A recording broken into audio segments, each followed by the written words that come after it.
Hello everyone, I am Dolly Sharma and welcome to my YouTube channel TSC The Science Classes। आज हम इस video में chapter number 17 stars and solar system में solar system के बारे में पढ़ेंगे। इससे पहले वाले वीडियोस में हमने स्टार्स के बारे में पढ़ चुके हैं और मून के बारे में पढ़ चुके हैं और जो फेजेस ऑफ मून है और जो मून का सरफेस है उसके बारे में भी पढ़ चुके हैं। आज हम सोलर सिस्टम के बारे में पढ़ेंगे कि सोलर सिस्टम में कौन कौन से ऑब्जेक्ट्स होते हैं, यानी कि सन होता है, सन के चारों तरफ जो बॉडीज़ रिवॉल्व करती हैं जिनको हम प्लैनेट्स बोलते हैं, उनके बारे में पढ़ेंगे। ठीक है, और जो बाकी जो रिमेनिंग पार्ट होगा उसको हम नेक्स्ट वीडियो में पढ़ेंगे। तो स्टार्ट करते हैं। जैसे कि आपको स्क्रीन पर सोलर सिस्टम की पिक्चर नज़र आ रही है, तो इस पिक्चर में क्या है, इस पिक्चर में हमारे जो सोलर सिस्टम है, यानी जो बिल्कुल सेंटर पे सन प्रेजेंट है और सन के चारों तरफ जो प्लैनेट्स है, ये हमारे पास कितने प्लैनेट्स हैं, हमारे पास 8 प्लैनेट्स हैं। ठीक है, ये रिवॉल्व कर रहे हैं। ठीक है, जो प्लैनेट्स होते हैं सन के चारों तरफ अपने एक फिक्स ऑर्बिट होता है उनका, जिस ऑर्बिट में वो सन के चारों तरफ रिवॉल्व करते हैं। एट द सेम टाइम सभी प्लैनेट्स जो कि सन के चारों तरफ रिवॉल्व कर रहे हैं, वो साथ ही साथ अपने भी खुद की, उनकी हर प्लैनेट की अपनी एक एक्सिस होती है, वो अपनी एक्सिस के अबाउट रोटेट भी कर रहे होते हैं। Is it clear? तो नेक्स्ट देखिए आप सोलर सिस्टम। सोलर सिस्टम में जो सन हमारे पास क्या होता है, जो हमारे पास क्या है, जो सन है या अदर कैलेस्ट्रियल बॉडीज है विच revolve around it form the solar system, यानी सन और सन के चारों तरफ जो कैलेस्ट्रियल बॉडी रिवॉल्व कर रही हैं, उन सब से मिलकर क्या बनता है, सोलर सिस्टम बनता है। ठीक है, इसके अंदर क्या होते हैं, large number of bodies present होती हैं। जो सोलर सिस्टम होता है इसके अंदर क्या होती है, large number of bodies present होती है। कौन कौन सी होती है, such as planets, comets, asteroids, meteoroids. हम आज प्लैनेट्स के बारे में पढ़ेंगे, कॉमेट्स, एस्ट्रॉइड्स और मीटेरॉइड्स में के बारे में हम नेक्स्ट वीडियो में पढ़ेंगे। ठीक है, उसके बाद ये बोलता है कि जो जो हमारा सन होता है और सन के चारों तरफ जो प्लैनेट्स क्या करते हैं, रिवॉल्व करते हैं, उनके बीच में क्या होता है, ग्रेविटेशनल अट्रैक्शन होता है। ये क्या होता है, जो ग्रेविटेशनल अट्रैक्शन होता है ये एक ग्रेविटेशनल फोर्स होता है। और ग्रेविटेशनल फोर्स जो होता है पूरे यूनिवर्स में, ये यूनिवर्सल होता है। ये पूरे यूनिवर्स में कोई भी दो ऑब्जेक्ट हैं और अगर उन दोनों ऑब्जेक्ट का कोई ना कोई मास है, ठीक है, उनका मास अगर है, तो उन दोनों के बीच में एक फोर्स ऑफ अट्रैक्शन लगता है, जिसका नाम क्या होता है, ग्रेविटेशनल अट्रैक्शन। ये एक न्यूटन साइंटिस्ट था जिन्होंने इसके बारे में बताया था, जिनके नाम से न्यूटन्स लॉ ऑफ ग्रेविटेशन भी आया। ठीक है, अब उन्होंने एक, आपने देखा होगा अर्थ के ऊपर क्या होता है, जो भी ऑब्जेक्ट होता है अर्थ अपनी तरफ खींचती है। यानी आपने कभी भी एप्पल की एक स्टोरी सुनी होगी कि न्यूटन एक पार्क में बैठे थे और एक एप्पल गिर के नीचे आया, तो उन्होंने सोचा कि ये एप्पल नीचे ही क्यों गिरा, यानी पेड़ से पत्ते गिर रहे हैं या कोई भी फ्रूट गिर रहा है तो वो नीचे ही फॉल क्यों रहे, ये ऊपर क्यों नहीं जा रहे। तो ये अर्थ की ग्रेविटी है। अर्थ भी क्या करता है, अर्थ हर एक ऑब्जेक्ट के ऊपर, जो कि ऑब्जेक्ट अर्थ सरफेस पे हैं, उन सभी ऑब्जेक्ट के ऊपर एक फोर्स लगाता है और उस फोर्स से अर्थ जो होता है उन सभी ऑब्जेक्ट को अपनी तरफ खींचता है। तो ये भी हमारा क्या होता है, ग्रेविटेशनल फोर्स ही होता है। तो सोलर हमारे यूनिवर्स में क्या, सोलर सिस्टम में सन और इन ऑब्जेक्ट्स के बीच में एक ग्रेविटेशनल अट्रैक्शन नहीं होता है, जिसकी वजह से क्या होता है, वो इस सन, मतलब सन के चारों तरफ चक्कर लगा पाता है, रिवॉल्व कर पाते हैं। ठीक है, the earth as you know also revolve around the sun. जो अर्थ है जिसपे हम रहते हैं वो भी सन के चारों तरफ रिवॉल्व करता है। It is a member of the solar system. ये सोलर सिस्टम का क्या है, मेंबर है। ठीक है, इसको हम प्लैनेट्स कहते हैं। अर्थ के अलावा 7 और प्लैनेट्स हैं जो सन के चारों तरफ क्या करते हैं, रिवॉल्व करते हैं। तो हमारे पास सोलर सिस्टम में टोटल 8 प्लैनेट्स हैं और उनका जो ऑर्डर लिखा गया है वो ऑर्डर ऑफ डिस्टेंस के बेसिस पे लिखे गया है कि उनका सन से कितना कितना डिस्टेंस है। कि पहले वो लिखे गए हैं, वो प्लैनेट्स लिखे गए हैं जो सन के बहुत करीब है। तो पहला जो प्लैनेट है वो है मरकरी, जो सन के बहुत पास है। फिर आता है वीनस, फिर आता है अर्थ, फिर मार्स, फिर Jupiter, Saturn, Uranus and Neptune. तो ये हमारे पास क्या थे, ये हमारे पास क्या है, 8 प्लैनेट्स हैं जिनका यहाँ पर स्पेसिफाई किया गया है according to their order of distance from the सन।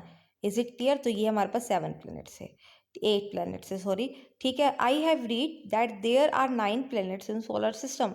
आपने पहले कभी पढ़ा होगा कि सोलर सिस्टम में पहले 9 प्लैनेट से, 9 प्लैनेट से 2006 तक, यानी 2006 तक हमारे जो there are total 9 planets which is present in the solar system. मतलब जो सोलर सिस्टम में 9 प्लैनेट्स थे। ठीक है, लेकिन बाद में क्या किया गया, बोला गया कि जो प्लूटो है ये सन से बहुत ज़्यादा डिस्टेंस पे है। ठीक है। तो 2006 में जो इंटरनेशनल एस्ट्रोनॉमिकल यूनियन थी यानी कि IAU, इन्होंने एक न्यू डेफिनेशन बनाई प्लैनेट की, जो अडॉप्ट की एक नई डेफिनेशन, और उस न्यू डेफिनेशन के अकॉर्डिंग जो प्लूटो है उस डेफिनेशन में फिट नहीं बैठ रहा था, जिसकी वजह से मतलब वो डेफिनेशन प्लूटो के ऊपर एप्लीकेबल नहीं हो पा रही थी। इसी वजह से हमने क्या बोला, उन्होंने क्या किया, जो इंटरनेशनल एस्ट्रोनॉमिकल यूनियन थी उन्होंने बोला कि जो प्लैनेट है वो सोलर सिस्टम का पार्ट नहीं है। यानी हमारे पास सोलर सिस्टम में सिर्फ और सिर्फ कितने प्लैनेट्स हैं, 8 प्लैनेट्स हैं। तो जिससे ये जो 9th प्लैनेट प्लूटो था इसको बाहर कर दिया गया सोलर सिस्टम से। Is it clear? तो अब हम इन मेंबर्स के बारे में थोड़ा जानते हैं, थोड़ा पढ़ते हैं। तो फर्स्ट हमारे पास आता है सन, कि सोलर सिस्टम में जो पहला हमारा आता है वो क्या होता है, सन होता है। अब ये सन क्या है, जो सन है सबसे नियरेस्ट स्टार, हमने कल भी पढ़ा था कि जो सन है सबसे नियरेस्ट स्टार है जो अर्थ के पास है, ठीक है। It continuously emitting large huge amount of heat and light. आप सबको पता है कि जो सूरज होती है वहाँ से large amount of heat energy निकलती है और साथ में लाइट एनर्जी भी निकलती है, ठीक है। जो सन होता है, sun, the sun is the source of almost all energy in the earth. मतलब कि जो अर्थ के ऊपर जितनी भी एनर्जी है उसमें से ऑलमोस्ट सभी एनर्जी का जो सोर्स है वो सन है, यानी सन से वो एनर्जीज आती है, ठीक है। क्लियर? जो सन होता है, in fact the sun is the main source of heat and light for all the planets, कि सभी प्लैनेट्स के लिए जो हीट और लाइट है वो हम उन्हें उन सभी प्लैनेट्स को सन से मिलती है। यानी सन ही एक मेन सोर्स है किसका, हीट एंड लाइट का, for all the planets. Is it clear? ठीक है। तो अब हम स्टार्ट करते हैं। ये हमारा सन के बारे में था। अब सन के चारों तरफ जो प्लैनेट्स मूव करते हैं वन बाय वन हम उन सभी प्लैनेट्स के बारे में पढ़ेंगे, ठीक है। तो स्टार्ट करते हैं प्लैनेट्स के बारे में। द प्लैनेट्स, जो प्लैनेट्स होते हैं वो भी स्टार्स की तरह नजर आते हैं। ये भी हमने कल पढ़ा था कि जो स्टार्स होते हैं वो उनकी अपनी खुद की लाइट होती है, वो ट्विंकल करते हैं, लेकिन जो प्लैनेट्स होते हैं उनके पास अपनी खुद की लाइट नहीं होती है, वो ट्विंकल करते हुए हमें शो नहीं होते हैं, ठीक है। बल्कि जो उनके ऊपर सनलाइट फॉल होती है वो उसको रिफ्लेक्ट करते हैं, और जो रिफ्लेक्ट करके हम उनको, उस सनलाइट के रिफ्लेक्शन की वजह से हम उन प्लैनेट्स को थोड़ा देख पाते हैं, ठीक है। आगे हमारे पास ये है कि जो the simplest method of identify the planets, the simplest method of identifying planets from the star is that stars twinkle. की अगर आप ये देख, आप अगर आसमान में रात को देखते हैं तो आपको स्टार और प्लैनेट्स में कोई फर्क नहीं नजर आता ज़्यादातर, मोस्टली। तो अगर आप उसमें क्या करना चाहते हैं, डिफरेंस देखना चाहते हैं, आइडेंटिफाई करना चाहते हैं, तो उसका एक मेथड है कि जो स्टार्स होते हैं वो हमेशा ट्विंकल करते हैं, लेकिन जो प्लैनेट्स होते हैं वो कभी भी ट्विंकल नहीं करते, ठीक है। लेकिन जो प्लैनेट्स होते हैं ये भी अपनी पोजीशन को स्टार्स के विद रिस्पेक्ट टू चेंज करते रहते हैं। Is it clear? अब आगे हम पढ़ते हैं ऑर्बिट के बारे में। किसके बारे में? ऑर्बिट के बारे में। क्या ऑर्बिट के बारे में, क्या है ऑर्बिट, ध्यान से सुनिए कि जो ऑर्बिट होता है, जो ऑर्बिट है वो क्या है, एक प्लेनेट जो होता है वो सन के चारों तरफ रिवॉल्व करता है। तो प्लेनेट जिस डेफिनेट पाथ पे मूव कर रहा है, यानी it revolves around the earth, कि वो सन के चारों तरफ रिवॉल्व कर रहा है, उसका नाम क्या होता है, ऑर्बिट।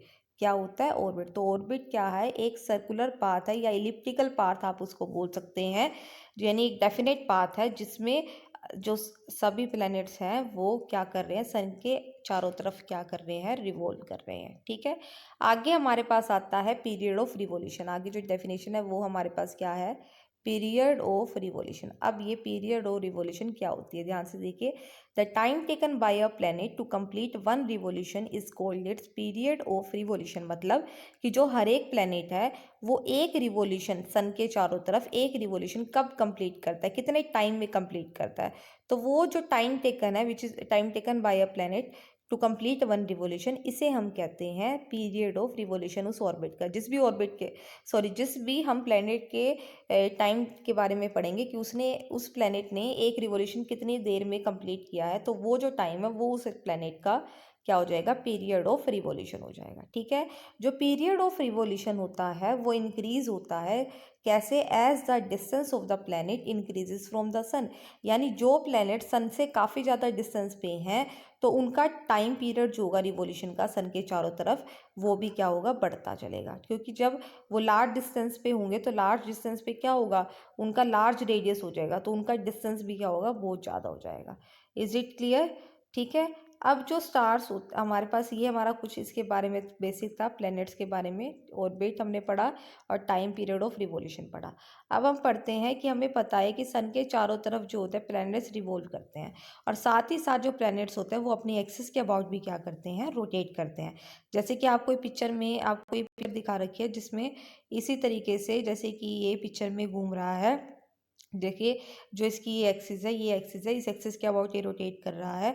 उसी तरह से जो प्लैनेट्स होते हैं जब वो सन के चारों तरफ किसी एक स्पेसिफिक ऑर्बिट में मूव कर रहे होते हैं, रिवॉल्व कर रहे होते हैं, तो साथ साथ वो इसी तरीके से अपनी एक्सिस के अबाउट रोटेट भी कर रहे होते हैं। ठीक है, तो जो प्लैनेट होता है वो वन रोटेशन को कंप्लीट करने में जितना टाइम लेता है वो उसका क्या होता है, पीरियड ऑफ रोटेशन।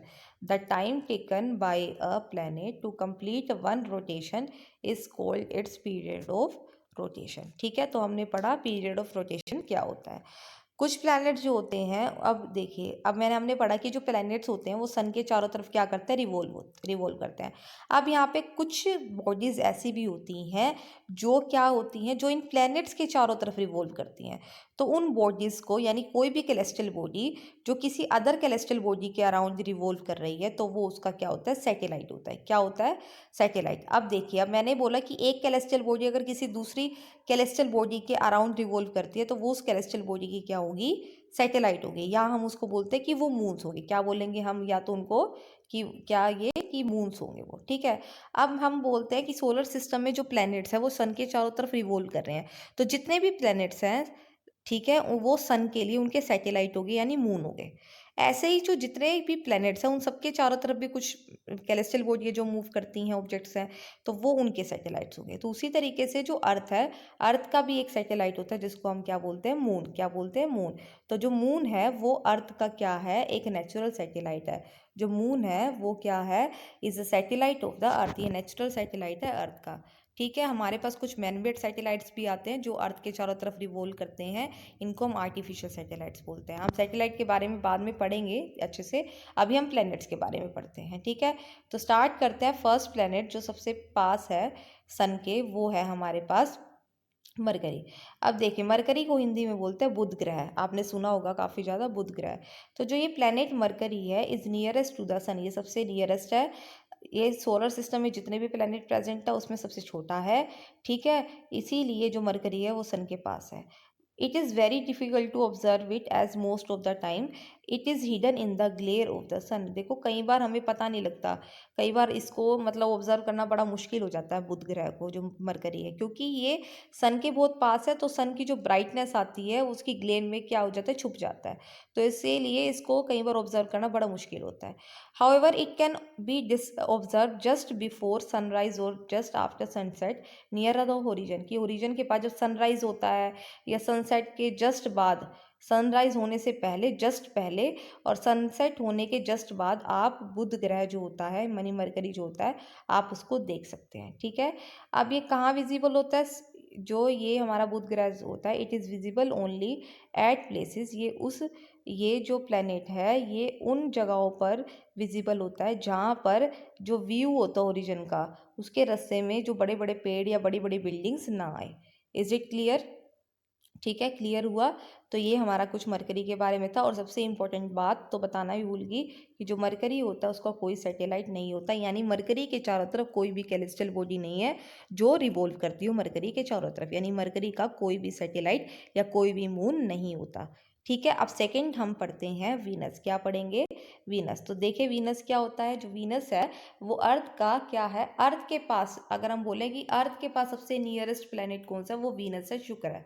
और सन के पास सबसे पहले है बुध यानी मरकरी, फिर उसके बाद हमारा शुक्र आता है। ठीक है, ये नाइट स्काई में, यानी रात को जब आप आसमान में देखेंगे तो सबसे ब्राइटेस्ट प्लेनेट होगा जो वीनस होता है। ठीक है, साथ ही साथ समटाइम्स जो वीनस होता है appear in the eastern sky, कि कई बार आप देखेंगे जो वीनस है वो ईस्टर्न स्काई में सनराइज से पहले नज़र आता है, समटाइम्स वो वेस्टर्न स्काई में सनसेट के आफ्टर, मतलब just after sunset western sky में जो वीनस है वो नज़र आता है। इसीलिए इसको कई बार मॉर्निंग और इवनिंग स्टार कहते हैं। क्या बोलते हैं? जो वीनस होता है उसको हम क्या बोलते हैं? मॉर्निंग और इवनिंग स्टार। क्यों बोलते हैं? क्योंकि जो वीनस होता है बिफोर सनराइज ईस्टर्न स्काई में नज़र आता है, और कई बार जब सनसेट हो जाता है तो वेस्टर्न स्काई में जैसे सनसेट होता है उसके बाद दिखाई देता है। तो इसीलिए जो वीनस होता है उसको हम मॉर्निंग और इवनिंग स्टार बोलते हैं। ठीक है, जैसे मरकरी के कोई मून और सैटेलाइट नहीं थे, उसी तरह जो वीनस है उसका भी ना तो कोई मून है ना ही कोई सैटेलाइट है। ठीक है, जो वीनस की रोटेशन है अपनी एक्सिस के अबाउट वो थोड़ी अनयूजुअल है, मतलब कि जो ये है, ये जो वीनस होता है ये अपनी एक्सिस के अबाउट ईस्ट से वेस्ट की तरफ मूव करता है। कैसे मूव करता है? ईस्ट से वेस्ट की तरफ। लेकिन जो अर्थ होती है वो वेस्ट से ईस्ट की तरफ मूव करता है। ठीक है, यानी अर्थ की रोटेशन से बिल्कुल अपोजिट है वीनस की रोटेशन। तो नेक्स्ट हम पढ़ते हैं जो वीनस है। हाँ, जो वीनस आप उसको टेलीस्कोप से अगर देखने की कोशिश करें तो आप देख सकते हैं, और वीनस के जो फेजेस नज़र आते हैं, जैसे कि मून के फेज नज़र आते हैं ना अलग अलग, ऐसे हमें वीनस के जो फेसेस है वो भी नज़र आते हैं। ठीक है, नेक्स्ट हमारे पास जो प्लेनेट है वो हमारे पास है अर्थ। अब इसके बारे में तो आप सबको पता है कि अर्थ क्या है। अर्थ को हिंदी में पृथ्वी बोलते हैं। अर्थ ही एक ऐसा प्लेनेट है सोलर सिस्टम के अंदर जिसपे एक लाइफ एग्जिस्ट करती है, जिसपे लिविंग बींग्स रहते हैं। कुछ स्पेशल इन्वायरमेंटल कंडीशंस है जो कि रिस्पॉन्सिबल है for the existence and continuation of the life on the earth. की अर्थ पे लाइफ की कंटिन्यूशन क्यों है, लाइफ क्यों एग्जिस्ट करती है, वो उनका इन्वायरमेंट है कि जो इन्वायरमेंट है वो रिलायबल है।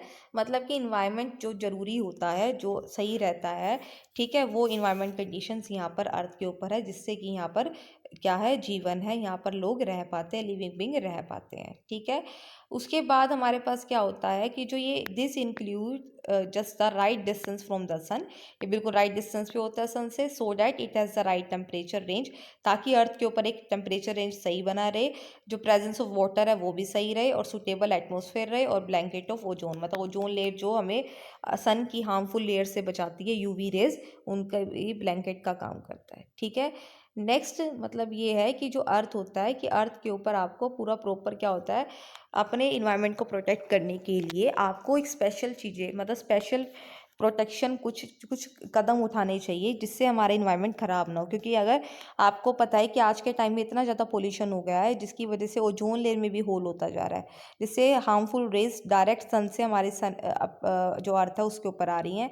इससे जो एनिमल्स हैं उनको स्किन कैंसर भी हो जाता है। ठीक है, आगे स्पेस से जब हम अर्थ को देखते हैं तो वो हमें ब्लू और ग्रीन कलर की नज़र आती है। ये क्यों होता है? क्योंकि जो अर्थ का सरफेस पे जो लैंड मास और वाटर है वहाँ से सनलाइट की रिफ्लेक्शन होती है। जैसे सनलाइट की जो रिफ्लेक्शन होती है, वो रिफ्लेक्शन की वजह से अगर स्पेस से हम अर्थ को देखते हैं तो वो ब्लू और ग्रीन कलर का नज़र आता है। ठीक है, अब आगे जो है कि जो एक्सिस होती है, axis of rotation of earth is not perpendicular to the plane of its orbit. यानी जो इन ऑर्बिट्स, जो अर्थ का ऑर्बिट है उसका जो प्लेन है उस प्लेन के परपेंडिकुलर नहीं है axis of rotation of the earth. मतलब यहाँ पे कुछ टिल्टिंग होती है, कुछ टिल्ट है। ठीक है, तो जो ये टिल्ट है ये किसका कारण होता है? जो अर्थ के ऊपर सीजन का चेंज होता है, जो चेंज ऑफ सीजन, की कभी गर्मी आ रही है, कभी सर्दी आ रही है, कभी बारिश का मौसम हो रहा है। ठीक है, तो ये जो चेंज ऑफ सीजन है अर्थ के ऊपर वो किसकी वजह से है? जो टिल्ट होती हैं, जो टिल्ट आती है, मतलब कि जो एक्सिस ऑफ रोटेशन अर्थ की वो बिल्कुल परपेंडिकुलर नहीं है प्लेन ऑफ ऑर्बिट के, प्लेन ऑफ इट्स उस अपने ऑर्बिट के प्लेन के, वो थोड़ा सा उसकी तरफ किसी एंगल से है, मतलब थोड़ा उसकी तरफ टिल्ट हुई हुई है। तो इसी टिल्ट की वजह से ही जो सीजन्स है अर्थ के ऊपर वो चेंज होते हैं। अब हमने पढ़ा था कि जो मरकरी है और वीनस है इनके पास किसी भी तरह का कोई सैटेलाइट नहीं है, लेकिन जो अर्थ है उसके पास, हमारे पास एक नेचुरल क्या है, जो अर्थ है उसके पास क्या है, एक नेचुरल सैटेलाइट है जिसका क्या नाम है, मून। क्या नाम है? मून। ठीक है, आगे पढ़ते हैं मार्स, जिसको हम हिंदी में बोलते हैं मंगल ग्रह। क्या बोलते हैं इसको हम? मंगल ग्रह। तो जो नेक्स्ट प्लेनेट है, the first outside the orbit of the earth, जो अर्थ के ऑर्बिट से थोड़ा दूर है, उसको हम क्या बोलते हैं? मार्स। क्या बोलते हैं हम उसको? मार्स, जिसको हिंदी में बोलते हैं मंगल ग्रह। इट अपीयर स्लाइटली रेडिश, ये स्लाइटली अगर हम आसमान में दिखता है मंगल ग्रह तो वो थोड़ा रेडिश कलर का नजर आता है, इसीलिए जो मार्स है इसको, इसका दूसरा नाम है रेड प्लेनेट। इसको क्या बोलते हैं, रेड प्लैनेट। अब देखो वीनस और मरकरी के पास एक भी सैटेलाइट नहीं था। अर्थ के पास एक ही नेचुरल सैटेलाइट है, और जो मार्स है उसके पास 2 नेचुरल सैटेलाइट है। अब मार्स के पास क्या है, 2 नेचुरल सैटेलाइट। अब मंगलयान, और ये जो इस बॉक्स में एक इंपॉर्टेंट बात बता रखी है एंगल की, वो हम बाद में पढ़ेंगे, पहले हम सभी प्लैनेट्स के बारे में पढ़ेंगे, ठीक है। तो नेक्स्ट प्लैनेट है हमारे पास जुपिटर। जुपिटर को हिंदी में बोलते हैं बृहस्पति। ये हमारे सोलर सिस्टम में सबसे बड़ा प्लैनेट है, ठीक है। ये कम से कम क्या है, इतना बड़ा है कि 1300 अर्थ यानी 1300 पृथ्वी को अपने अंदर समा सकता है, ठीक है। इतना बड़ा प्लेनेट है जो जुपिटर का, जो हमारा जुपिटर है यानी जो बृहस्पति हमारा प्लेनेट है, इसका जो मास है वो 318 टाइम्स क्या है, अर्थ के मास से बड़ा है, ठीक है। It rotates very rapidly on its axis, ये अपनी एक्सिस के अबाउट बड़ी ही तेजी से मूव कर जाता है, ठीक है। आगे हमने पढ़ा अब यहाँ पर कि जो जुपिटर है वो सबसे बड़ा प्लेनेट है। साथ ही साथ जो जुपिटर होता है उसके पास लार्ज नंबर ऑफ सैटेलाइट होते हैं, सबसे ज़्यादा नंबर ऑफ सैटेलाइट्स होते हैं, ठीक है। इट हैज़ ऑल्सो फेंट रिंग्स अराउंड इट, इसके आसपास रिंग्स भी होती हैं, ठीक है। जो जुपिटर होता है ये काफ़ी ज़्यादा ब्राइट होता है स्काई में, अगर आसमान में आप देख सकते हो, और टेलीस्कोप की हेल्प से आप इजीली जो जुपिटर होता है उसको ऑब्जर्व कर सकते हो, ठीक है। और जो इसके मून होते हैं, इसके मून जो है वो 4 है, 4 ऑफ इट्स लार्ज मून, जो उनके मून है वो कितने हैं इसके, जो इसके 4 हैं जुपिटर के, ठीक है। नेक्स्ट हम पढ़ते हैं अब सैटर्न के बारे में। सैटर्न को हिंदी में बोलते हैं शनि ग्रह, ठीक है। जुपिटर के बाद सैटर्न है जो येलोइश कलर का नजर आता है हमें आसमान में, ठीक है। जो सोलर सिस्टम में ये सबसे यूनिक है, जो सैटर्न है इसकी जो शेप है सबसे यूनिक है। क्यों है, क्योंकि जो सैटर्न है शनि ग्रह है, इसके चारों तरफ कुछ ब्यूटीफुल रिंग्स प्रेजेंट होती है जो इसको यूनिक बनाता है पूरे प्लैनेट्स के बीच में, ठीक है। ये जो रिंग्स होती हैं ये विजिबल नहीं होती विद नेक्ड आई, इसको हम नेक्ड आई से नहीं देख सकते, इसके लिए हमें स्मॉल टेलीस्कोप की जरूरत होती है। किसके लिए स्मॉल टेलीस्कोप की जरूरत होती है, जो शनि ग्रह है उसके चारों तरफ जो रिंग्स बनी है, देखिए पिक्चर में दिखा रखा है, ठीक है। जो सैटर्न होता है उसके पास लार्ज नंबर ऑफ सैटेलाइट होता है, बहुत ज़्यादा लार्ज नंबर ऑफ क्या है, सैटर्न के पास सैटेलाइट है। इज इट क्लियर, ठीक है। देखिए शेप बना रखी है, इस पिक्चर में दिखा रखा है, ये सैटर्न की जैसी शेप है। Is it clear. आगे नेक्स्ट पढ़ते हैं, हमारे पास क्या है, यूरेनस एंड नेपच्यून। हाँ, यहाँ पर जो सैटर्न था इसके बारे में कुछ एक पर्टिकुलर बात है कि जो सैटर्न होता है, जो one interesting thing about Saturn है is that it is the least dense among all the planet. सभी प्लैनेट्स के कंपैरिजन में इसमें डेंसिटी जो है, ठीक है, जो इसकी एयर जो भी जो यहाँ प्रेजेंट है लेस डेंस है ये, ठीक है। इसकी जो डेंसिटी है वो वाटर की डेंसिटी से भी कम है, आप देख लीजिए अब कितनी कम डेंसिटी है शनि ग्रह के ऊपर। नेक्स्ट हमारे पास है यूरेनस और नेपच्यून। ये जो यूरेनस और नेपच्यून 2 प्लेनेट जो हैं इसको आउटर मोस्ट प्लेनेट बोला जाता है अर्थ का, ठीक है। इनको काफ़ी ज़्यादा लार्ज टेलीस्कोप की हेल्प से देखा जाता है क्योंकि ये बहुत ज़्यादा लार्ज डिस्टेंस पे प्रेजेंट है, अर्थ से भी और सन से तो ऑब्वियसली, ठीक है। लाइक वीनस, जो यूरेनस होता है वो भी ईस्ट से वेस्ट की तरफ मूव करता है, यानी रोटेट, जैसे कि अर्थ रोटेट करती है वेस्ट टू ईस्ट, लेकिन जो यूरेनस है वीनस की तरह वो भी ईस्ट से वेस्ट की तरफ रोटेट करता है। जो सबसे रिमार्केबल फीचर है यूरेनस का वो ये है कि इसके पास हाईली टिल्टेड रोटेशनल एक्सिस होती है, कि जो इसकी रोटेशनल एक्सिस है काफ़ी ज़्यादा टिल्ट है, काफ़ी ज़्यादा क्या है, टिल्ट है। तो ये हमारा यूरेनियस और नेपच्यून के बारे में था। तो ये सब हमने यहाँ पर हमने पढ़ा प्लैनेट्स के बारे में कि हमारे पास 8 प्लैनेट्स हैं, हमने सभी 8 प्लैनेट्स के बारे में पढ़ा। और आपने देखा कि जो फर्स्ट 4 प्लैनेट्स होते हैं मरकरी, वीनस, अर्थ, मार्स, ये जो है ये सन के बहुत पास है और इनको हम इनर प्लैनेट्स बोलते हैं। जो अदर 4 प्लैनेट्स है जैसे कि जुपिटर हमारे पास हुआ, सैटर्न हुआ, यूरेनस हुआ और नेपच्यून, ये जो है ये सन से बहुत दूर है, ठीक है। तो इसीलिए इनको हम क्या बोलते हैं, आउटर प्लैनेट्स बोलते हैं। क्या बोलते हैं, आउटर प्लैनेट्स बोलते हैं। जो हमारे पास इनर प्लैनेट है यानी जो मरकरी है, वीनस है, अर्थ और मार्स है, इनके पास कुछ ही मून्स होते हैं, यानी कुछ ही नेचुरल सैटेलाइट है इनके पास। लेकिन जो जुपिटर है, सैटर्न है, यूरेनियस है और नेपच्यून है, इनके पास लार्ज नंबर ऑफ क्या होते हैं, इनके पास सैटेलाइट्स होते हैं, नेचुरल सैटेलाइट्स होते हैं, ठीक है। तो इन्हें हम आउटर प्लैनेट्स भी बोलते हैं, और जो मरकरी, वीनस, अर्थ और मार्स है इनको हम क्या बोलते हैं, इनर प्लैनेट्स। तो आज हमने इस वीडियो में प्लैनेट्स के बारे में पढ़ा, सन के बारे में पढ़ा। अब हम other members of solar system के बारे में पढ़ेंगे, वो हम नेक्स्ट वीडियो में पढ़ेंगे, ठीक है। आई होप आज आपको हर टॉपिक बिल्कुल क्लियर हो गया होगा। अगर आपको मेरा टॉपिक समझ ना आया हो तो आप कोई भी प्रॉब्लम हो तो आप कमेंट बॉक्स पे कमेंट करके पूछ सकते हैं, ठीक है, and please subscribe my channel. Thank you.